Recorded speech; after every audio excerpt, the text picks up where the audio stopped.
Hi అందరికీ welcome back to Latha's world. ఈ రోజు కాకరకాయ ఉల్లికారం చూపించబోతున్నానండి। టేస్ట్ అయితే చాలా బాగా వస్తుంది। ఫస్ట్ అయితే కాకరకాయలండి లైట్ గా పొట్టు తీసుకొని కడుక్కొని ముక్కలుగా కట్ చేసుకోవాలండి। కట్ చేసుకున్న తర్వాత విత్తనాలు ఉంటాయి కదండి, విత్తనాలు కూడా తీసేసుకోవాలి।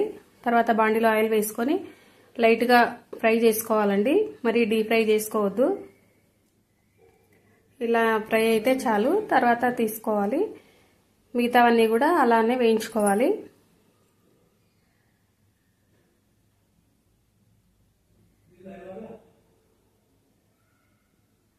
ఈజీ ప్రాసెస్ అండి, చాలా ఈజీగా అయిపోతుంది।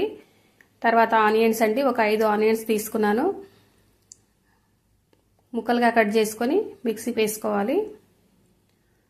తగినంత కారము ఉప్పు వేసుకొని తర్వాత వెల్లుల్లి రెమ్మలండి 10-15, 1 స్పూన్ జీలకర్ర వేసుకొని మంచిగా మిక్సీ పట్టుకోవాలి।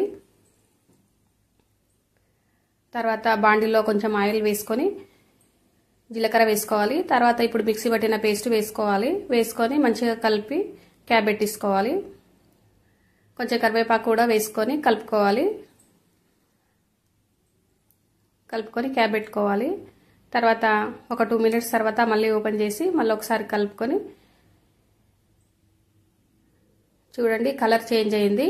చేంజ్ అయినప్పుడు ఇప్పుడు కాకరకాయ ముక్కలు ఉన్నాయి కదంటే అవి వేసుకొని మంచిగా కలుపుకోవాలి। కలుపుకొని క్యాప్ పెట్టేసుకోవాలి ఒక 2 మినిట్స్ వరకు అండి।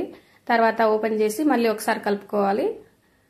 అట్లా 1-2 సార్లు కలుపుకున్న తర్వాత కొంచెం ధనియాల పొడి కొత్తిమీర వేసుకుంటే అంతేనండి।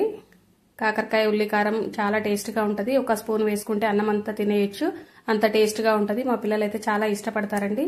మీరు కూడా ఒకసారి ట్రై చేసి చూడండి। Thank you for watching.